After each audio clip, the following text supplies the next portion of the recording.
What is up, everybody? Welcome to BAF, and it's been a long time coming, but we are finally got me and Goot doing an episode because, shit, what was the last time we did one? I think, I used to live in West Virginia, so yeah, it was the horror of Dracula. That was 3 months ago. I think it was even further than that. I think we did. I'm trying to remember. About 4 months ago. I think it was further than that. I think it was spring that we did that. No, it was not through spring. Are you sure? My entire office area was all cleaned out. Yes. It looked so weird, like looking in the background and seeing it was just being cleared out. It was like I was just about to move. So I said 3 or 4 months ago. Oh wow, man! I can't believe how long it's been. Yeah, because we basically took a long hiatus during the summer and everything, and we also the horror Dracula episode, which is already released. This is we're recording this now in October, but it's being released in November. But me and Good have been doing a whole thing where he picks a movie and I pick a movie. I think I picked Planet of the Apes and he picked Horror of Dracula. Great episode. I hope you guys enjoy it. Please go check it out. And today, I think we talked about this probably almost over a year ago, maybe either at the beginning of the year or something like that. It's the beginning of the year because so when they released this, I saw that playing for Psycho Cinema, and I went back and I saw it in theaters. So that's what I brought up to you. Like, I knew you were a big fan of this movie. You had the other cuts and the DVD. So I'm like, hey, let's go out and watch it in theaters. But you couldn't. Which I'm an idiot because I haven't even said the name of the movie yet. So I'm going to go ahead and say it. The movie that he saw at Psycho Cinema is Caligula, the Ultimate Cut. And that is actually what we are reviewing today, which is basically a brand new cut, basically assembled by Thomas Nagovin. But the original movie was directed by Tinto Brass. It was originally released on August 14th, 1979 in Italy, February 15th in 1980. The Ultimate Cut was released in July 24th, 2024, which I'm still kind of jealous that you got to see this in the theater. I would have really enjoyed just the experience of seeing this one in the theater, especially with the new cut and everything. But a huge difference.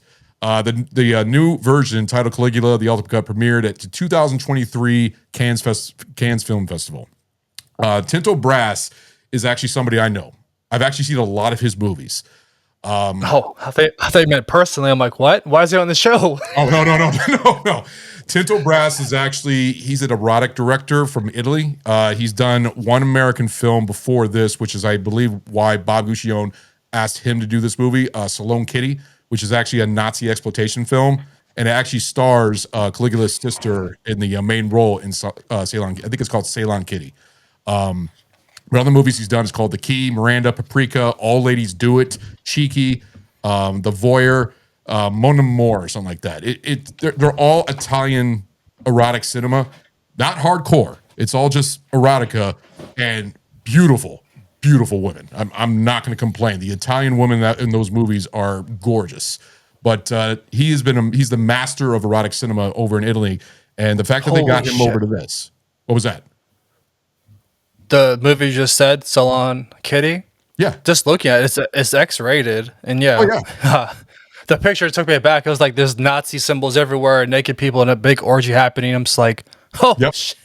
Oh, there's actually, it's because about whorehouse and stuff like that. And basically mutated people, like people that are like, got only not torsos, like are missing arms and stuff like that, fucking all these women and everything. There's a whole scene where all these Nazis, all the men are just doing gymnastics with all the women naked. It's a very weird movie, but it's got an interesting story. It's very dubbed. I think it was filmed in Italian, but released in America or something like that. But I think that's where Bob Guccione probably thought that he would be a good director for Caligula, because that movie's pretty twisted.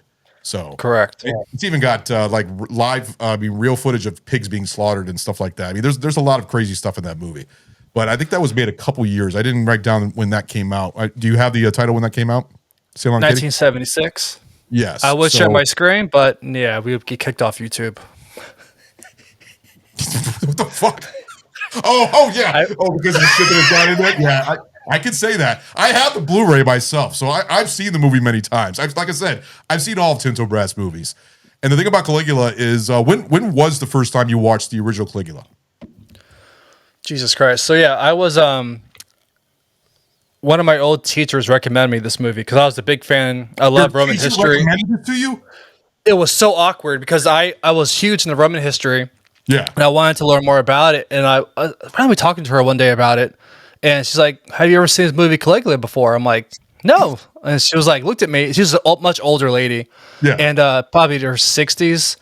And I said, I'll check it out. So I found it on VHS.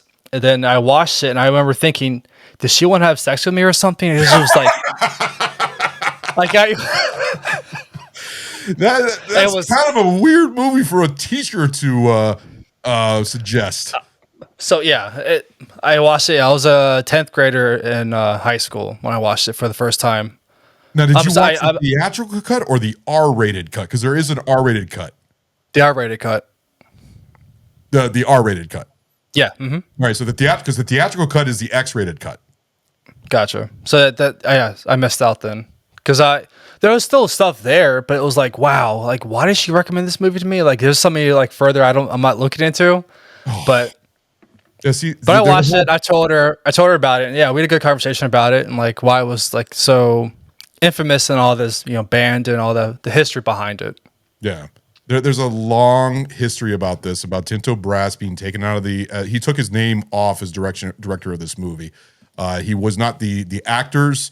Malcolm McDowell, which actually I'll go down on the actors here in a minute. All the actors did not know that Bob Guccione filmed X-rated hardcore pornographic scenes on the side and inserted them into the movie without the actors knowing.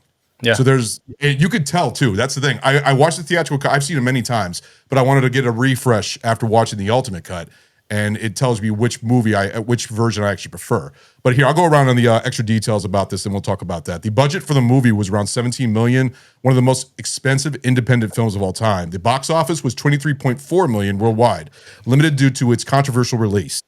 Let's see, the critical score, this is funny. I got the Rotten Tomato score for both cuts. So the theatrical cut, critical score was 18%. The audience score was a 41%. So both rotten. Now, the Caligula, the ultimate cut, critical score is 66%, so it's ripe. And then audience score is 74%. So there's a huge difference between the theatrical cut and the ultimate cut on the difference. Because the whole reason I believe the guy who assembled Thomas, he tried to make it to Gore Vidal's original vision because he wrote the script of this. Yeah. But there was so much controversy about this and everything else. But the main cast of this movie is the famous, awesome Malcolm McDowell as Caligula. We got Helen Mirren, beautiful Helen Mirren. I mean, Jesus Christ, she's always been a beautiful actress, and she still to this day is. Then we have the famous Peter O'Toole, which is a very classical actor. I mean, basically, Lawrence of Arabia and everything else. John Gilgood, I don't know if I'm saying that right. Teresa Ann Savoy, who plays Drusilla, she is basically the girl that was in Ceylon Kitty and plays Caligula's sister. Guido Minori as Macro. He had a short little role, got his head chopped off. John Steiner, and then Parola Sindurita as Livia. And Longinus. John Steiner as Longinus. I'm horrible with these Roman names. But it has a amazing cast. So when you see a cast like Malcolm McDowell, Peter O'Toole, and John Gilgood, you're thinking this is going to be an amazing, masterpiece. It's got all these classic actors, but no, that's not what we entered into. And the fact that you watched the R-rated cut, I'm curious, did that have the hardcore scenes? It did. So you did watch the theatrical cut. I remember, yeah, okay. So yeah, I remember, now I'm flashing back to it. Yeah, I remember just watching my jaw drop thinking, what the hell, who made this movie? and just there's so much stuff going on in the background, and just because I hadn't watched Clockwork Orange yet, and just seeing this performance, and then like we as a BAF we revisited that movie and did an amazing job with it. Oh yes, great episode. It just blows me away if Stanley Kubrick saw this movie and like tried to like beat this out, because obviously you have 1971 Clockwork Orange, and then you have this 8 years later. He's like, all right, bet let's beat that out. Yeah, and they totally beat it out. But the thing is that the original cut. See, I watched the theatrical cut. Like I said, I watched it in the middle of this week for this podcast because I watched it. We were going to review the ultimate cut, but I wanted to get an idea how much difference there are. The acting, the sound effects, just the scenes that they picked were god awful. It really turned into almost like a really bad movie. Like it changed the movie tone. It's just incredible the little things they added to make it much better in this ultimate cut. Yes, the ultimate cut is a completely brand new movie. And from what I've read, over 90 hours of new footage that they got from the vaults that they found and everything else. So this movie's compiled of brand new alternate shots all the way throughout the whole movie. So there's shots when you're watching the theatrical cut and the ultimate cut, it's like the same shot, but it's in a different angle or it's a different take, where it's a different acting take, which the editor in the original theatrical cut didn't know what the fuck they were doing because there was some bad acting, but in the ultimate cut, you could see some good acting. Yeah. I don't know if you noticed that. You didn't see the theatrical cut since like sophomore year of high school. Yeah, almost 20 years ago. Watching these like side by side next to each other, like 2 days after, I'm like, wow, I'm shocked because I haven't seen the theatrical cut in a long time. It's probably I've owned many copies of it. I even sold one on eBay for like $100 or something like that, and because I wanted to get the ultimate cut, and there was a huge, I didn't remember that many of the differences, but when I watched the ultimate cut and this one, it's like, wow. But there's pros and cons on both of them, in my opinion. Very less cons. So I don't know. What did you think of the story of Caligula? Because it's based off of a real character in history. Was it Little Boots? Yeah, it's fantastic. I mean, for me, it was like more like the history of Caesar and like the paranoia and like corruption and just the power that takes over you. Seeing Peter O'Toole, I legitimately thought it was Willem Dafoe with all the makeup stuff like that. I'm like, wait a second, I pause it and do a double take. I'm like, so I was thinking about like a recast. If I were to recast this in 2025, if you remake this movie, obviously you have Timothy Chalamet as Caligula, Florence Pugh as Helen Mirren's character, and then have Willem Dafoe as Tiberius, and they could really do something with this movie nowadays. Oh, they could. I remember they even released a Caligula remake with Helen Mirren. It was like a trailer and everything else. It even had hardcore porn, but it had Helen Mirren and I think it had Malcolm McDowell and stuff like that. It was like a little parody that I saw on either YouTube or something like that. It was years ago and stuff like that. But to see this being redone, I don't think it'll ever get redone though. I don't think anybody will tackle this story. It's hilarious. So if you like look back at like so then to 1979 to now, and like different like acronyms or whatever buzzwords they want to use to promote a movie. Yeah. So for Malcolm McDowell, they have his performances unhinged. Today, to 25, he's masterful, complex. The visual design was overdone. Today's gorgeous, handmade world, is authentic. There's no green screens. It's all the set pieces are beautiful. It sets the tone. You have death, the fever dream, and just this is all craziness. Yes. The eroticism back then was obscene. Today would have been art provoking and like just the whole artsy, fartsy stuff. The tone was incoherent. Today was a psychotic masterpiece. The legacy, a disaster. Today, a cult classic, case study in excess. Can you imagine? Oh my God. Was Caligula really this kinky, or is it just ancient propaganda or modern porn? People can handle it. Because with porn being much more accessible nowadays, I think people are more desensitized to it. Yeah. So they see that stuff, and plus they once they see the ultimate cut, it's a whole different story. So if you look past all the sex and all the penises, and so that was your job. How many did you count this week?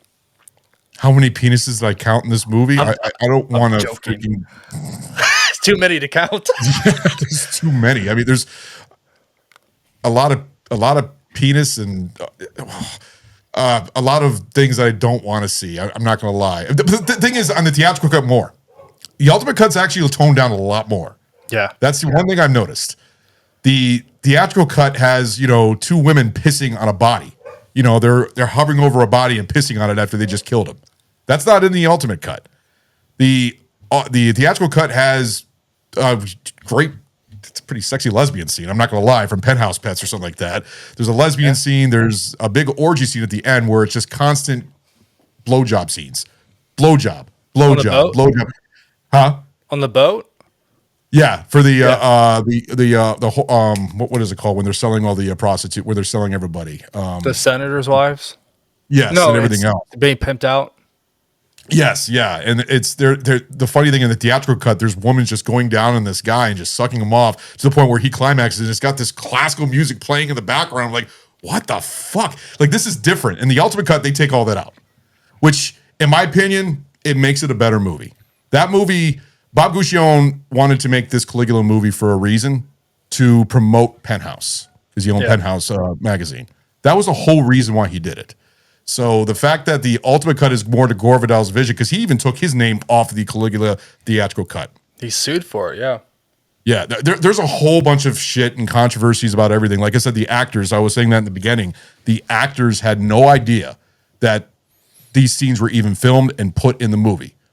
So to think of them going to the theater and watching this movie like, wait a minute, when did that scene get filmed? Well, I don't remember this scene. I mean, they're literally watching scenes that they do not remember seeing at all. I mean, there's your nation scenes, Caligula just going out and taking a piss and pissing while he's talking to one of the senators and everything else.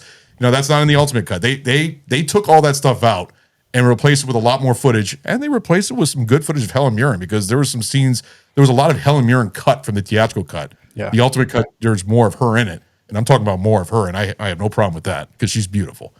But it really was cool to see their acting chops, because there's a lot of takes that I noticed that it was just horrible acting. You just hear a lot of sound effects of them just grunting and stuff like that. But in this one, it actually felt like a movie. And plus, it was switched around a lot more. The theatrical cut started with Caligula and his sister frolicking in the woods, and making out and everything else. This one actually started out with a dream and a new title sequence too. Like the title sequence in this one was like an animated sequence of the dream that Caligula's having. I thought that was great. I thought they did a good job at that. I thought the only thing I was a little cautious about was the score. The score, what did you think of the brand new score that was in this movie?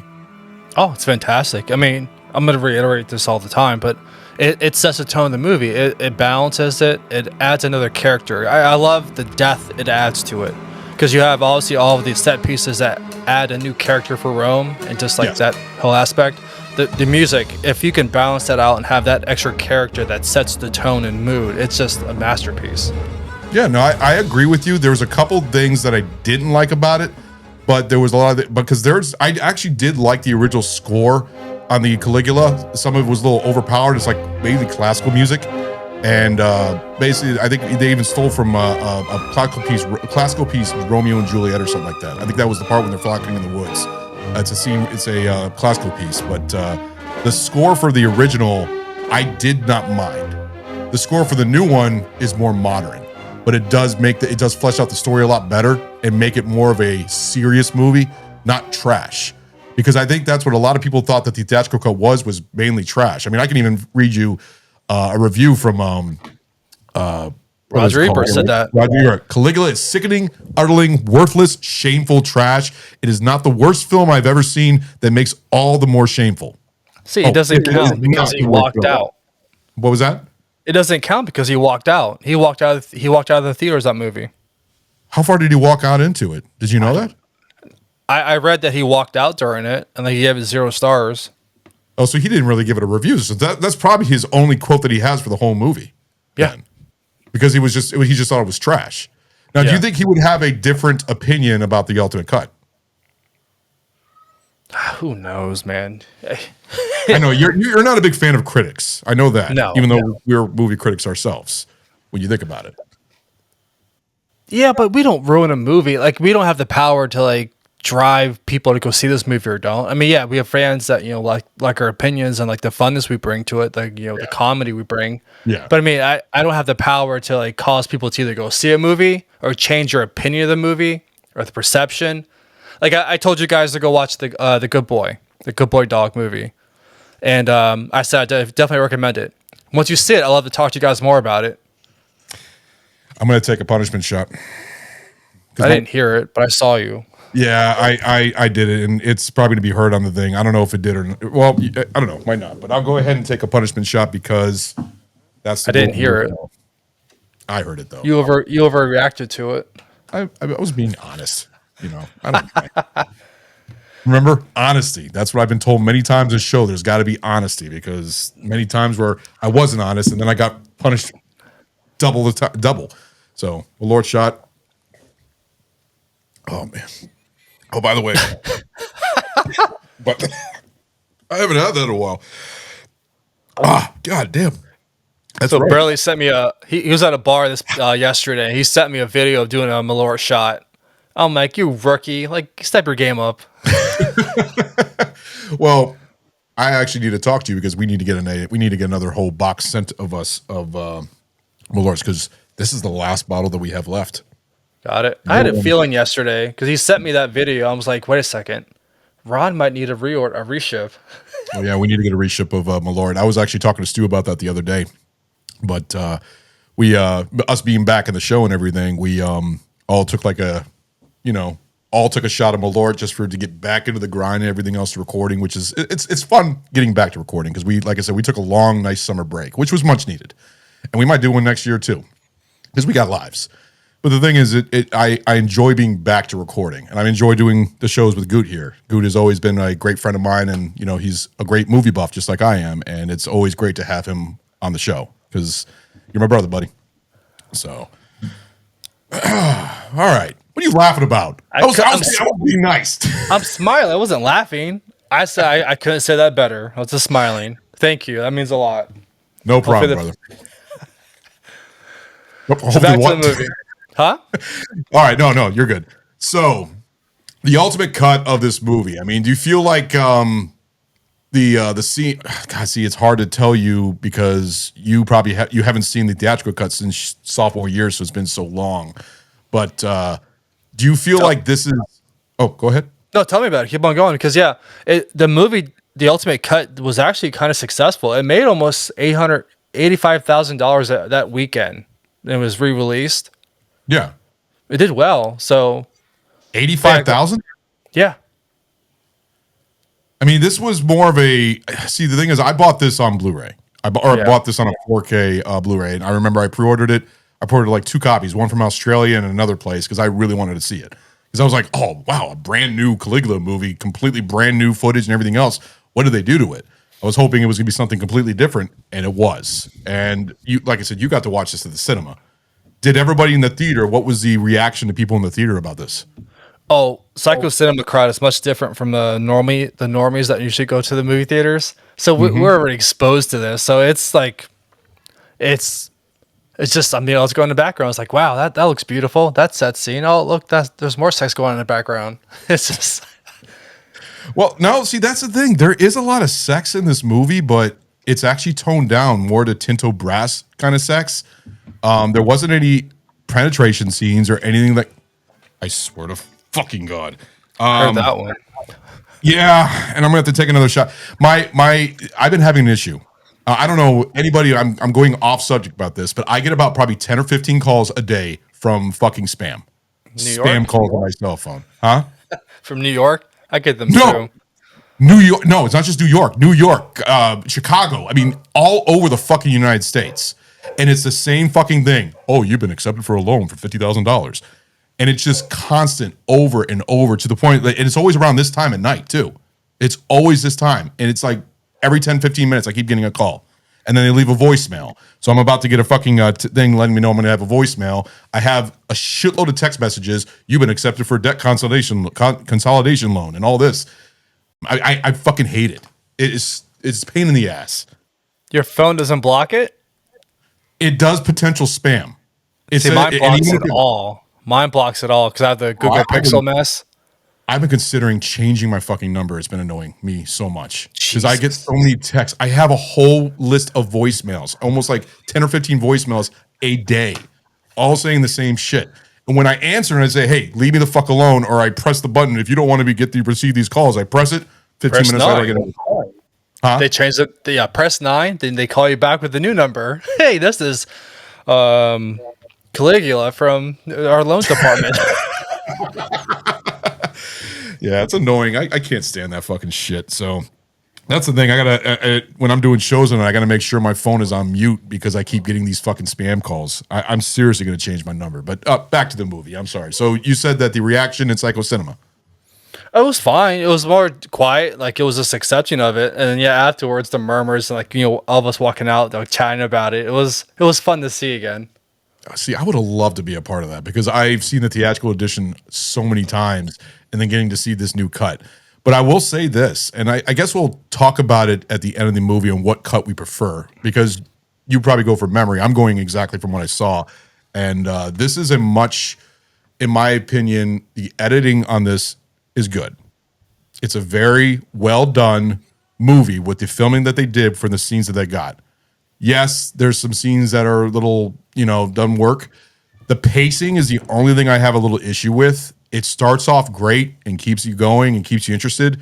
But by the last quarter of the movie, you start to tap out a little bit, in my opinion. I feel like it's just overkill, and I felt like it could be a little bit shorter, which is weird hearing this from me because I actually like movies being longer. Yeah. But this movie I felt like could have been a little bit shorter. I felt like they kept going and going and just like you're just knowing that this guy's a fucking asshole and he's an asshole Caesar of Rome, whatever the fuck he is. And he's, he wants to make his fucking horse a senator. I mean, there's all kinds of stuff like that. Him losing Drusilla to the sickness. Fever.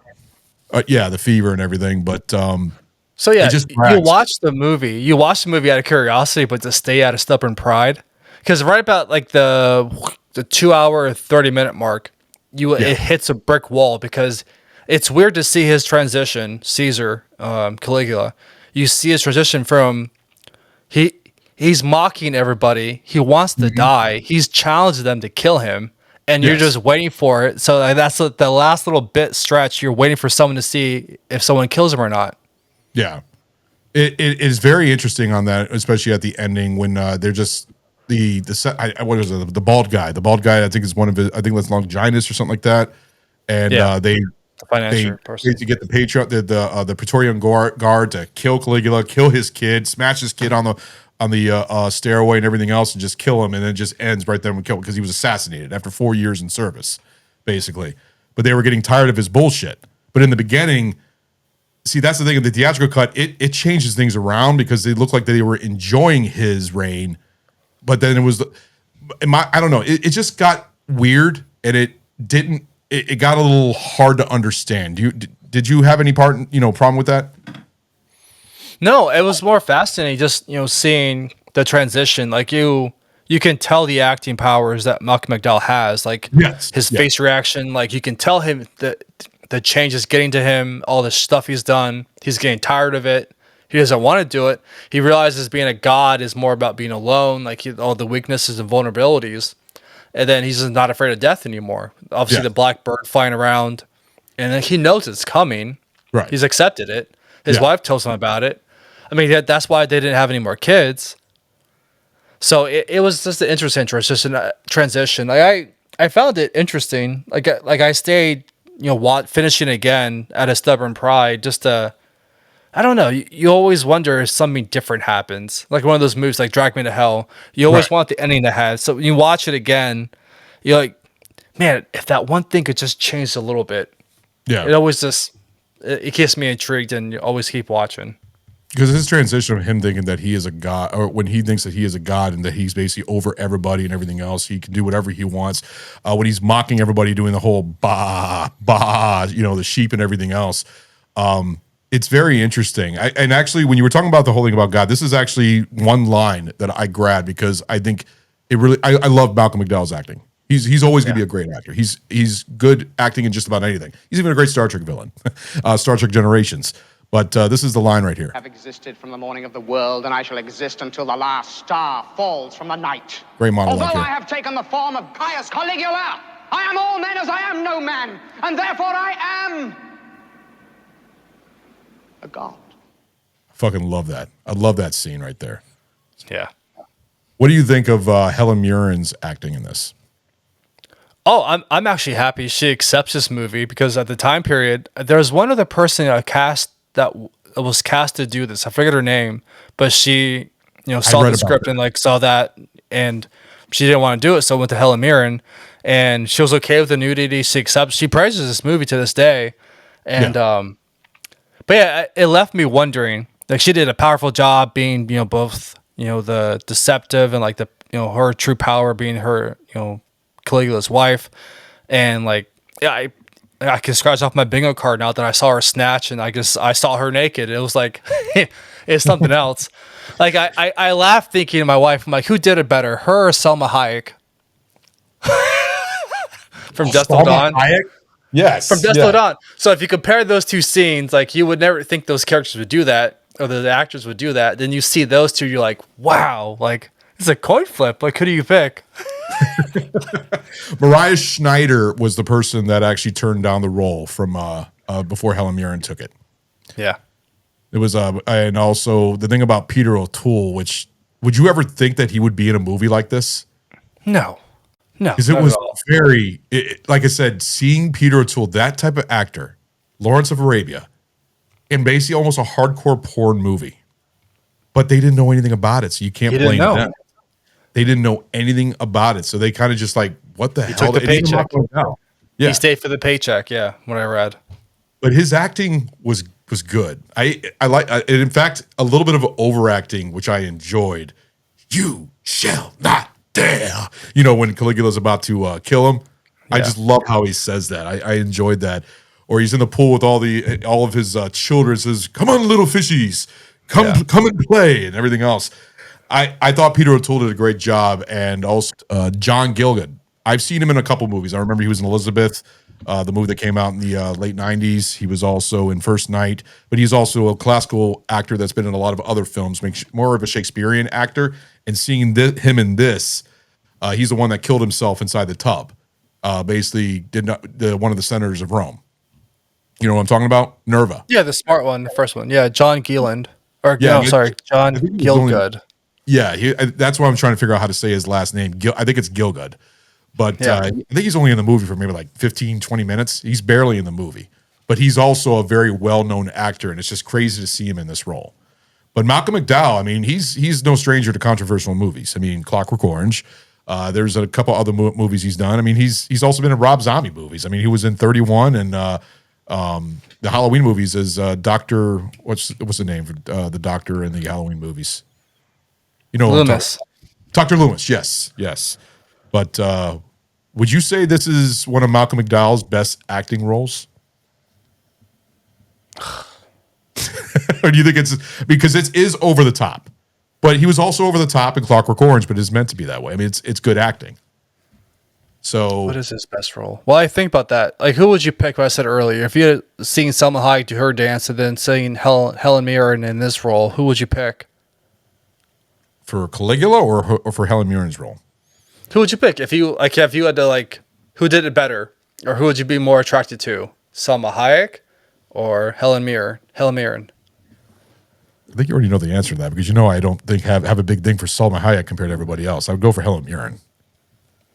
Selma Hayek is not. I'm sorry. We had this whole discussion during an episode with Stu and everything else. I don't remember where I said that Sigourney Weaver was hotter than Selma Hayek, and everybody about attacked me and everything else. Selma Hayek is pretty, but she's not my thing. I don't go for her.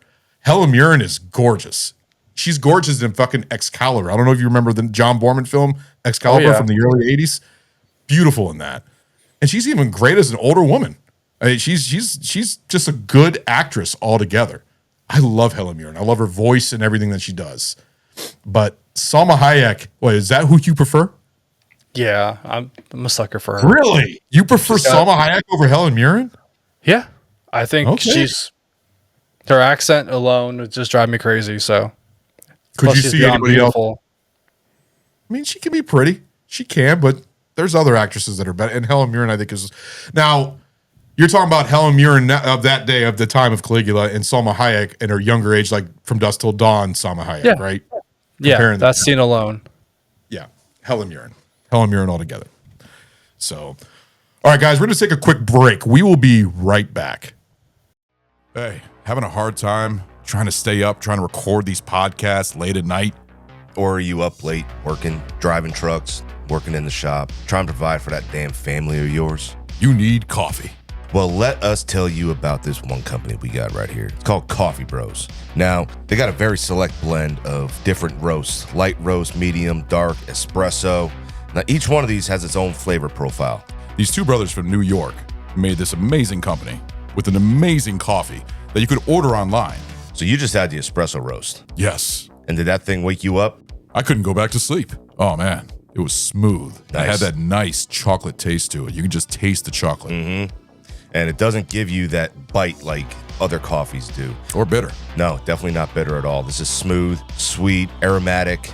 This coffee here will absolutely wake you up when you need it to. The coffee here is dedicated to freshness, quality, and consistency. Use the code BAF10 to get 10% off your entire order. The link for the website is in our show description. And I'm telling you guys, it's worth it. This coffee keeps you awake, especially for the late podcasting that we do. Yeah, it's very much needed. Try out Coffee Bros. Coffee Bros! All right, we are back with the show. So back to this movie. So to answer your question, yeah. like what was his best role? It's hands down Clockwork Orange. The character arc and like it's just so much stuff going on in the background, the depth to the movie. Just McDowell is playing Alex, and yeah, that's his best role, I think. What do you think? See, this was hard because Clockwork Orange is considered probably his best role that he's ever done. That's what he's remembered for. I don't think he would be remembered as Caligula because Caligula is very controversial. Not everybody's seen it, but people know the history of it. Clockwork Orange is a Stanley Kubrick film, but there's another movie that I actually enjoyed him in called Cat People. I don't know if you've ever seen that one. It's a horror movie where he actually it's almost like a Stephen werewolf. King. No, it's not Stephen King. Yeah, it's almost like the Langliers or something. I don't know how to explain it. It's almost like werewolves, but it's more of a panther, and I think it's called Cat People. I might be wrong, but it's almost like a love story where it's actually he has a sister and they have to stay together. It's actually got a great song that was used in Inglourious Bastards by David Bowie. You know the song when they're getting ready to get the theater ready and stuff like that. That song playing by David Bowie in the background. That's actually the main song to that movie. That's from that movie. I believe it's called Cat People. So it is 1982. Yeah, is it 1982? Oh, I thought it was later 80s. Okay, then I was wrong on that. But so when that meant only a couple years after Caligula. But if I had to pick his best role, it would probably be Clockwork Orange. That's what he's remembered for. That's what everybody knows him from. See, I liked him in Heroes, but it's a TV show, so it doesn't count. But I didn't know he was in there. Yeah, he was one of the main villains in like the first season, first two seasons. Yeah, I have a soft spot for him when he's a villain in Star Trek Generations. He actually plays a good little villain in that. He was also in a computer PC game called Wing Commander with Mark Hamill and a couple other actors and everything. He was in that too. But he's been in a lot of things. He's done a lot of TV. Like I said, he's done a lot of Rob Zombie movies. But he's a great actor. But if you had to pick a better role, like a role that he's remembered for, it's Clockwork Orange. I'd agree with you 100%. It's not Caligula. But I think Caligula is one of his fun roles, even though he didn't consider it fun. But this is one of his fun roles. It looks like he, could have fun with this role.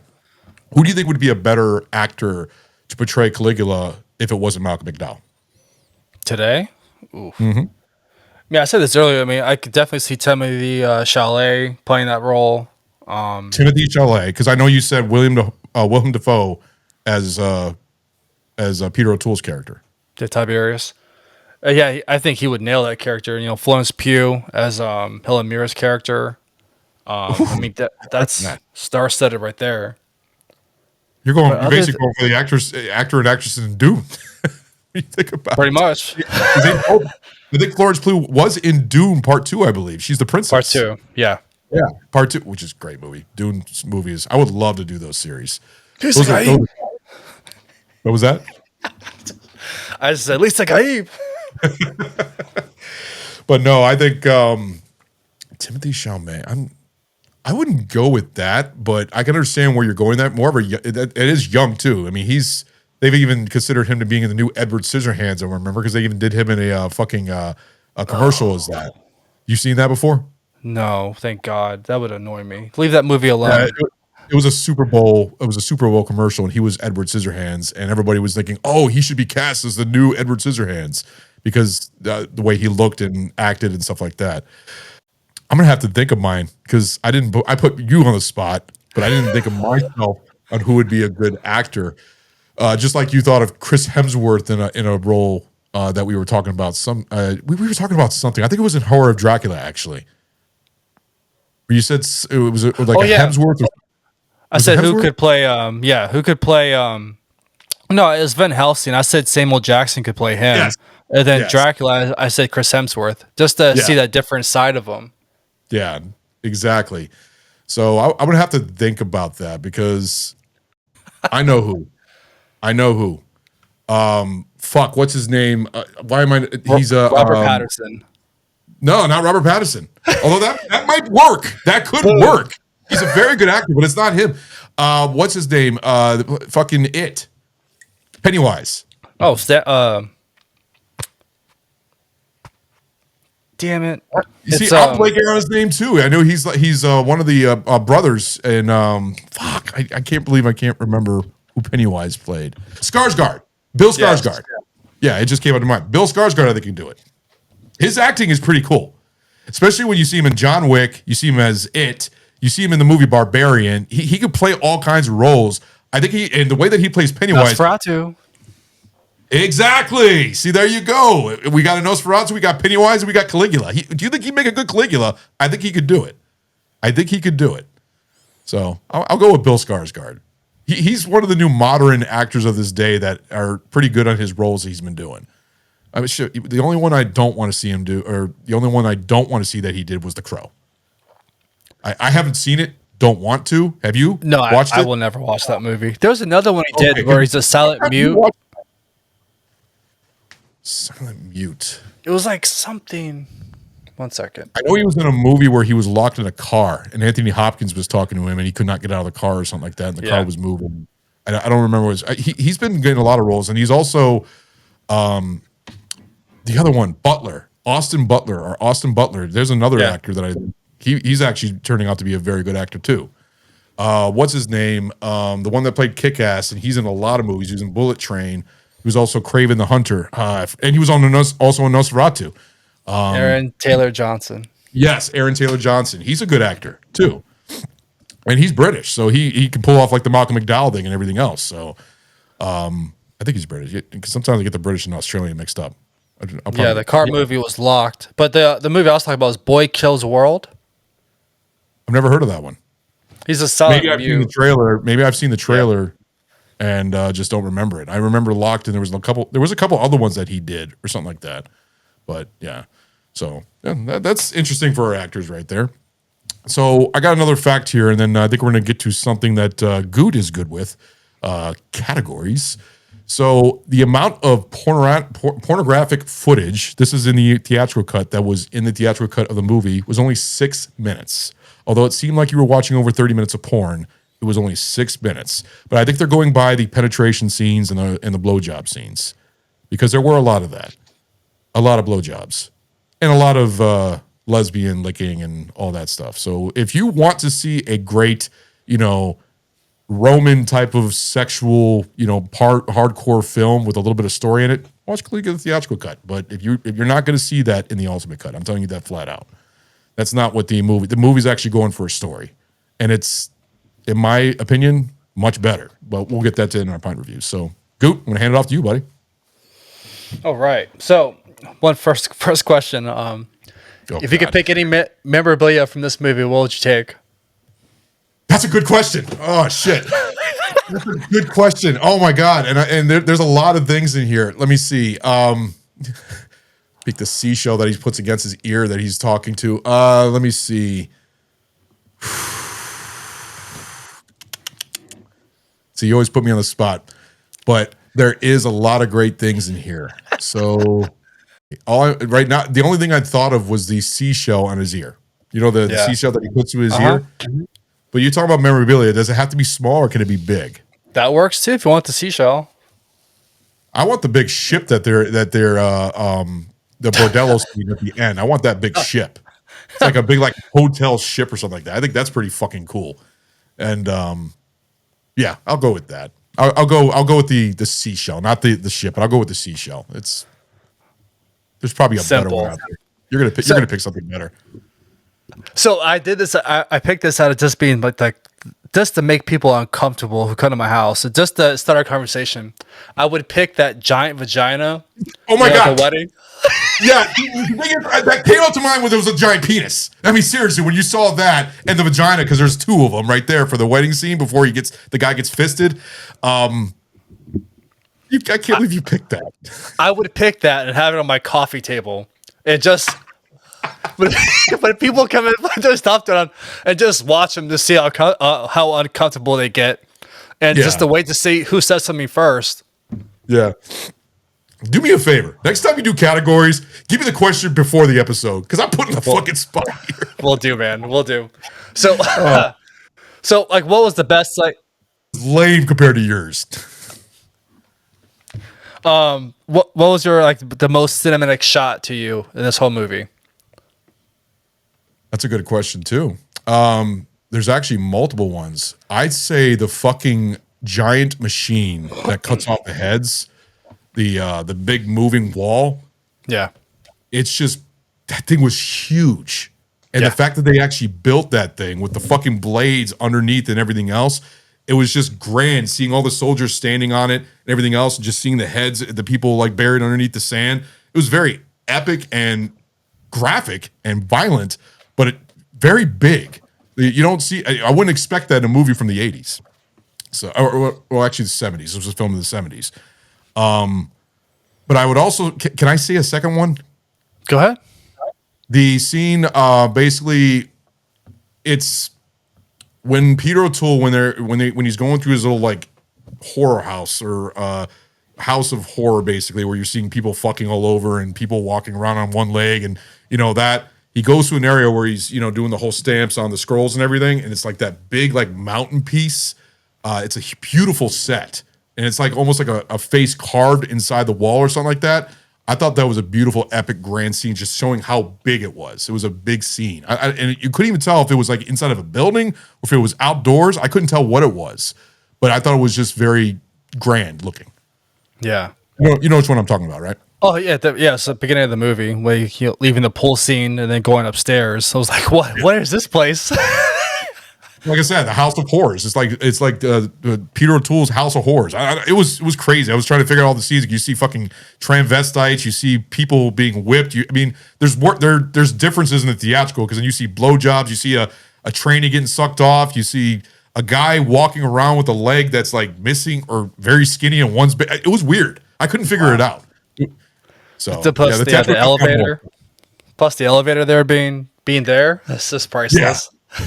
Oh yeah, you see them going up and everything up to the second stage and just walking around. Oh yeah. So what's your? I'd say the final free shot of Caesar's death, like when he's getting like he got stabbed for the first time. He's like, I'm not dead yet, and then like they all just come and just stab him. Just that final like his face reaction is like that's pure acting. Like that's the pure cinematic shot to me. Yeah, just him being speared to death, and like he's taking it, and he's getting fucking killed. The scene when he's walking in the rain, his little boots, and doing his dance in the rain with the storm. That's a beautiful shot right there, because it's showing how big it was, and he's doing his dance. He strips off his clothes, and he's doing his little dance with a thumb up and everything. And you just see the thunder and lightning and the rain coming down. That's another scene right there. Sorry, I sorry to interrupted, but that's another scene I enjoyed too. No, it was fine. So if you were to pick like one actor to be in this movie, would you pick like Tom Cruise, Daniel Day-Lewis, or Samuel Jackson to be in this movie? Who would make this movie better? I guarantee you're going to pick Samuel Jackson. I would probably pick Daniel Day-Lewis. Daniel Day-Lewis, I could see playing Peter O'Toole's character. Yeah, I think that he would do that. What was that? No, I'm sorry. I was just saying I'm still happy he's back to acting. Like this recent movie he was in, just to have Daniel Day-Lewis back. Are you going to see that? Because I saw the trailer. I can't fucking wait. I've read the reviews from users saying it's slow and it's just boring, but I think it looks amazing. And it's supposed to be about two brothers. What you know what the movie's called? I remember I was looking it up because I figured you'd go see that. Oh, 100%. I'll see that. Yeah, I know I am too. So yeah, I was gonna pick him too, but yeah, I would just to be funny, I'd pick Tom Cruise because he doesn't really do movies like that, and just to see him in that environment and just work with this scenery and just like work with it. I think he in his younger days, so like obviously like the first Top Gun and like his younger years, he could definitely play Caligula back then. I agree with you. It would be a fun running Caligula. His little dance out of the rain would be actually running with the thumb up. I could see it. You just see him coming out after he's he gets to see the lightning and the storming, and then he just strips off his clothes, and then he just starts running. And with his thumb around, going around and around in circles, and then Helen Mirren coming out, Caligula. Yeah, Nicole Kidman comes out. Oh my God.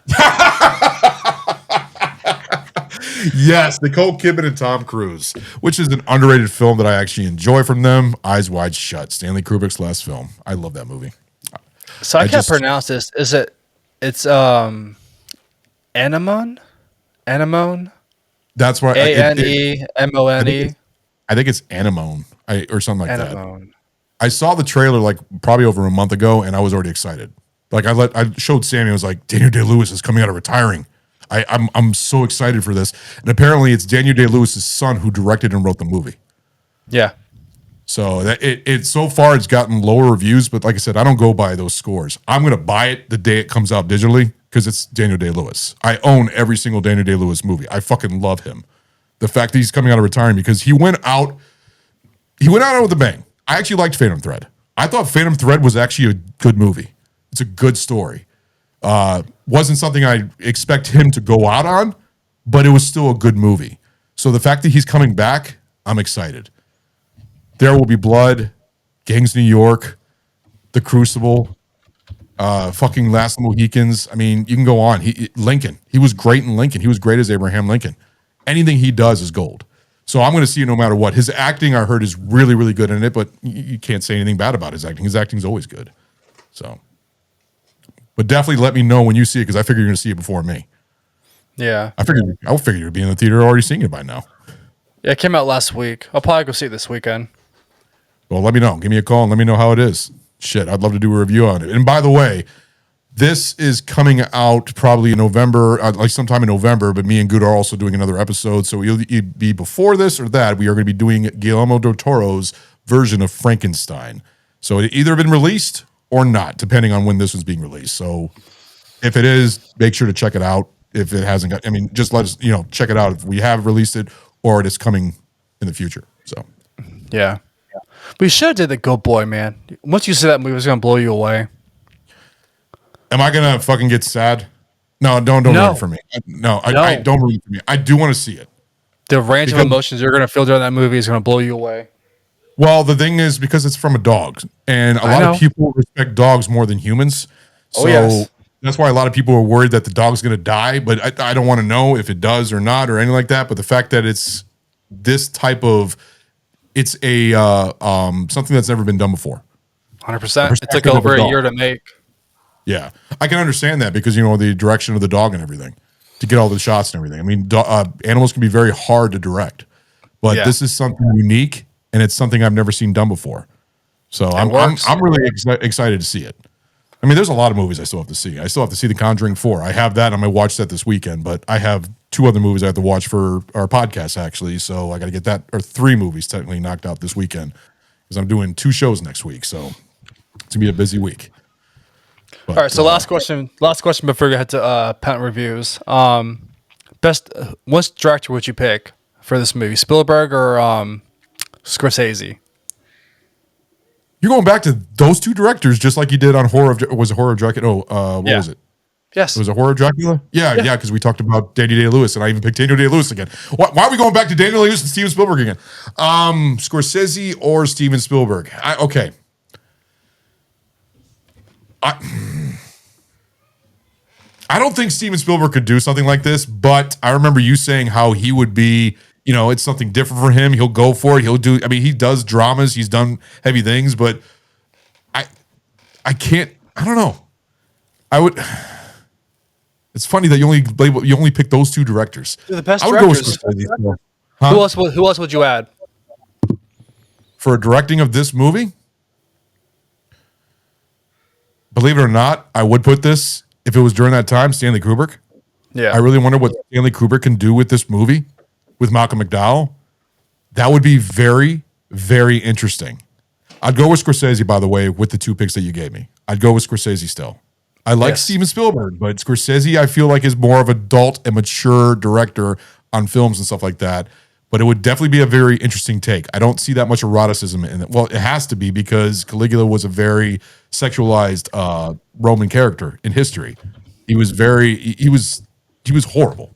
That's why he only lasted 4 years, because he was assassinated because he was so bad. He thought he was a god. He he just killed so many people. He would actually go to weddings and actually try and fuck the bride and the groom at the wedding before they would do anything, because he just felt like that's what he was supposed to do. There's a little history. I've watched little things on him in there, but Scorsese. But Stanley Kubrick would be my number one pick of that time. I think I'd go with him. How about you? So going back to that scene though, where he does that, awful thing, he gives fist that guy. So originally he was supposed to castrate him. I read he was supposed to castrate him, but McDowell refused to do that. I remember reading about Malcolm McDowell refusing. I just didn't know what it was. What? Yeah, he was supposed to castrate him. You're supposed to cut his penis and his balls off. Yeah. Interesting. But so he didn't want to do that. He refused to do it, so they went to fisting. Yeah, he put his hand in like a fucking bowl of like fucking butter or something like that. Yeah. I don't know what it was, and just stuck it up his ass. Yeah, it's a crazy scene. It is crazy. I was more angry. He didn't kill him right there for touching his wife right there. I was like, you're alone. This is your moment. Kill him. Yeah. So I just Googled, because I would have picked Scorsese as well, my director. I just I Googled, did cocaine exist back in ancient Rome? It did not exist. It did not exist. That's funny. All right. Timing wise, we can hit our pint reviews and ship it home. Well, I do have one question for you. What did you think of Drusilla? I thought she played her role, awesome. She was like that sister, that protective sister that he had, but it was that weird, the romance they had for each other, and like we can only be together in Egypt, and just I don't know, it was weird. Like they said in the movie that she was married, right? Mm-hmm. But we never saw her husband. I'm surprised Caligula didn't kill him. Yeah. Which is funny because there was another thing about this cut that was different from the original cut. A lot of dubbed voices. Drusilla's voice was dubbed in the theatrical cut. It was like a very like cheesy woman actress, and it sounded horrible. They actually kept her voice for the ultimate cut, and it felt so much better. Even Macro, his voice was dubbed also, which Macro's character was interesting because you felt like he was he wasn't Caligula killed him because he felt like he controlled the Caesar.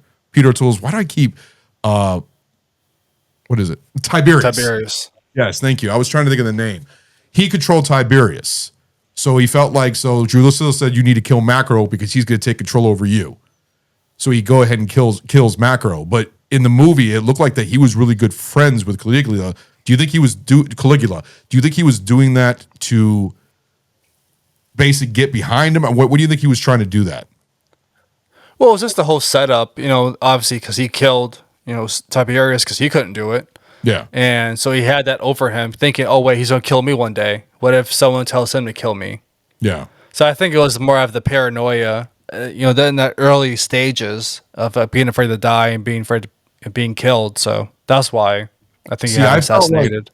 I felt like Macro was actually close to, what I believe is that he was actually friends with Caligula.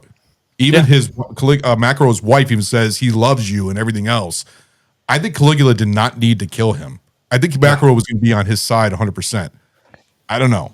It never really says if he was going to probably try and take over and he was trying to go behind Caligula and kill him in the future or control him. Do you feel like he was actually friends with Caligula, or do you think he was really planning on taking over? Based on what based on what I saw from the Ultimate Cut, I thought he adored him, he worshipped him, and he felt like he was his brother.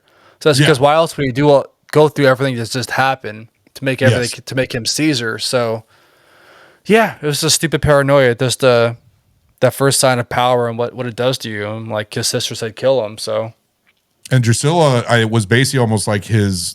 What do you call it when it's on the shoulder? Like a conscience, basically telling him what he should do and this and everything else. And he loved Drusilla, even though he had to marry one of the most promiscuous women in Rome, which was the Helen Mirren characters. She kept saying no. Yeah. But Casonia. But we'll go ahead and go into pint reviews. And before we go into the pint reviews, which cut do you prefer? From the the Ultimate Cut. Sophomore. So the Ultimate Cut is the one you prefer. Oh, yeah. I in the exact same way. I will watch the Tinsel Brass version, the theatrical cut. I watched it a couple days ago. Well, I probably won't watch it like 10 years from now. The Ultimate Cut, I'll watch again. Probably not like every year, but it's something that I can watch again and again and enjoy. I really enjoy what they did by getting all this new footage because I felt like they made the movie so much better. So we'll go ahead and start with you. One last question. Oh, go ahead. What's the best double feature to watch this movie with? That's easy. And it's going to be Ceylon Kitty and Caligula. Right. Because because Ceylon Kitty goes on the Nazis, which is, horrible time in history, just like Caligula, horrible time in history for Rome. And they're both from the same director. So I think that would be an interesting one to watch duplex. Even though it's two, it's not the different directors, it's the same director. I would go with Ceylon Kitty and Caligula as a double feature. You've never seen Ceylon Kitty, have you? I've not. I'm going to add to my list to watch. Yes, you're going to have to watch that one. You'll see how crazy that movie is. But I think that, like I said, that's the reason why I think Bob Guccione hired Tinto Brass to direct Caligula, because of that movie. I believe I've read something like that. It's read about that anyways. So you go ahead and go first for your pint reviews, buddy. Okay, so obviously this film shocked shocked censors. It divided critics. It turned ancient Rome into a fever dream, a decadence of politics and power, which is essentially what you think of ancient Roman history. Yeah. But it's just took it into made it into a fever dream. It's just there's so much stuff you kind of wish it was a dream. That you wonder, is this all Caligula's dream? But then the history behind it. He actually does die, like you said, and it just makes it to this it's a masterpiece, but is it also a disaster? And it's imagine going. You go to ancient Rome, and then you see all these ancient ruins. It's a masterpiece, but there's broken pieces, and it's that's the best way to describe this movie. It's a masterpiece, but it's so broken and it's just so messed up, and there's all these perfect blends and different things together that make it either the balance of a masterpiece, but also a chaos at the same time. It's a beautiful blend of, obviously chaos, but, in my enjoyment, it's a 2 because it's not an easy film to watch. It's once you sit down and watch it, you have to push yourself to watch it. It's not like a Friday night marathon type of thing. It feels like, it's an ancient ritual. You have to you start it, you got to finish it. So critical though, I give it a 4. It is a really good critical movie. Just the production sets were masterful. You can see where they put their money toward. I mean, the sets are beyond beautiful. It's mind blowing. Just that they nailed each tone, ancient Rome in itself. Just the artistic intent was it's just masterful. It blows you away. Yeah. But like I said earlier, at the heart of this, Caligula isn't about the sex or shock part of it. It's about the absolute power and corruption. Yeah. So it's just about that. So it just goes from there, and it's just like I said, hidden into chaos. Then Malcolm McDowell and all the main characters, they do an amazing job. They do just fantastic with the acting, and like McDowell is just a rock star, living on the edge of sanity. He just goes crazy with it, and like it's like Clockwork Orange was like a kindergarten movie, and this was like that that senior level, varsity level of just like craziness, and like him being sadistic, and just his range of emotions are fantastic. Yes. But yeah, so yeah, 2 out of 5 for enjoyment and 4 out of 5 for critical. But yeah. Well said. Well said. You're very good with your reviews and the way you do things and your way with words. I was not expecting a 2 though. I was not expecting that. So that was a little shock to me. But the enjoyment, the critical being high, that I can see. So mine is slightly different, but not by that much. This movie is, I always enjoy director's cuts. I always enjoy alternate cuts. I enjoyed Oliver Stone's Alexander ultimate final cut. He's had like 4 cuts and everything else. I enjoy when a director tries to fix the movie around and make it to the original vision. The fact that the Tinto Brass doesn't want his name on this, and he's still alive today too, because he's still making his erotic films, but this fan, I guess it's a fan or something like that, compiled and assembled all this footage and everything else to make this movie from the trashy movie that the original was released in 1979. Because the theatrical cut is fucking trash. It's fun to watch, but it is trash. It is just not a good movie. But you enjoy the controversies, the nudity, the seeing these type of high class actors in a movie like this, the porn and everything else. Everybody likes to have a little bit of porn in their movies. It's very rare, but the amount of money they put into this movie, the sets, the acting, everything, beautiful. And also the women in this movie, beautiful. There's a lot of beautiful women in this. So the fact that they redid this movie and made it to a version of historical accuracy, which I don't think the movie's fully historically accurate. In fact, I think there was even a thing I said here. Do you think historians cried or laughed when this premiered? When this first premiered back then, I'm sure the historians were like yelling at this movie. It's like, what the fuck is this shit? Because it was basically just a big porn grab. Basically to promote Penthouse magazine. When Gore Vidal was trying to actually write a good story that was based on a character that nobody really wants to remember because he was a horrible person, and he, the way that he treated people, it was basically a tyrant, thinking that he's a god and everything else. But this ultimate cut that I watched, I enjoyed it. It does drag. I do see a lot of dragging at the end. But like you said, you want to watch it to see what happens at the ending, to see how this is finished. I enjoyed the way that everything was edited, the music, the score, the scenes that they picked, the scenes that they should have picked in the past when this first was released, because they're completely 2 different movies. You watch the theatrical cut and you watch this one is much more preferred, and I enjoy every part of it. So critically, I have to give this a 4.2 for critical, because the set design, the editing, and also just for this take. Now, if I were to, I could give a quick pint review, like just number my go ahead and pint reviews, not do a long ass review of the original. The critical on the original would probably be like maybe 2.5 to 3, but on this ultimate cut, it'd be a 4, especially with the editing, the score, the way that he did this, the way that he opened up with that animated sequence in the beginning, and then it goes straight, and that's basically Caligula's dream, and he wakes up in bed. I thought that was great. I was like, what the fuck am I watching? This is not what I remember watching. This is something completely different, and I enjoyed it. Now, enjoyment-wise for this movie, I'm not going to go with a 2. I'm going to go with a 3. I could watch this again. I like these type of movies. I like historical movies, and this is something that was made in the 80s that you never would have thought would have been made. There was a lot of epics back then in the 60s and 50s, those biblical epics and everything else, Ben-Hur and everything else, but then you got Caligula. And it's produced by a porn king, of Bob Guccione. This movie it's great. I think it's fun to watch. I would recommend, if anybody wants to see Caligula, watch this cut. Don't watch the theatrical cut unless you want to just see some porn.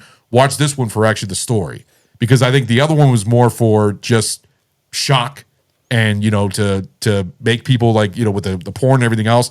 This one actually goes for the whole story of that character, because Roman times there was a lot of sexual sexuality in Rome and everything else, and orgies and all that. That was a common thing in Rome. There's a lot of other movies that do that, but this one shows it more. But I still enjoy this. This is a 3. I'd recommend this. I'm very glad that this cut was made. I think even Malcolm McDowell, Helen Mirren, I think they would be a lot happier with what they see. I don't know if they'd be embarrassed with this one. I remember seeing a interview with Malcolm McDowell about this ultimate cut. I think he preferred this version. It was very interesting seeing all these scenes that were recut in that was all the way from the past. So it's really interesting when new cuts of movies are released after like 20, 30 years later. That's been happening a lot lately where people are finding fucking film footage in like salt mines and everything else. Jesus. I just wish Event Horizon. Yeah, no, Event Horizon is one that I wish they could have found the scenes to make the director's cut of Event Horizon, but apparently they cannot find it. I would love to see the director's cut of Event Horizon. Oh, 100%. I'd recommend this movie over Gladiator 2 in a heartbeat as well. Which one? I would recommend this movie, The Ultimate Cut, over Gladiator 2 in a heartbeat. Oh, yes. You fucking hated Gladiator 2. Check out their review of Gladiator 2 and hear Goot's beautiful review of that one because he loved it. But no, this was much better than Caligula 2. No, much better than Gladiator 2. But Gladiator is 10 times better than Caligula. I'm not going to lie. That's probably one of the best movies about Roman times ever 100%. made. Yeah. I can't think, the only one that I can think of is Ben-Hur. Ben-Hur is a classic movie. I love Ben-Hur. The fucking horse racing scene in that movie is pure cinematic history. It's just amazing around the time they made that. Didn't the sets remind you of 10 Commandments? Yes, especially that one scene that I talked about, the one where it's the mountain with the face in the mountain and everything else and the colors. It did remind me. Yeah. Exactly. Yes, Mount Sinai, because the whole colors and everything, almost like that reddish color.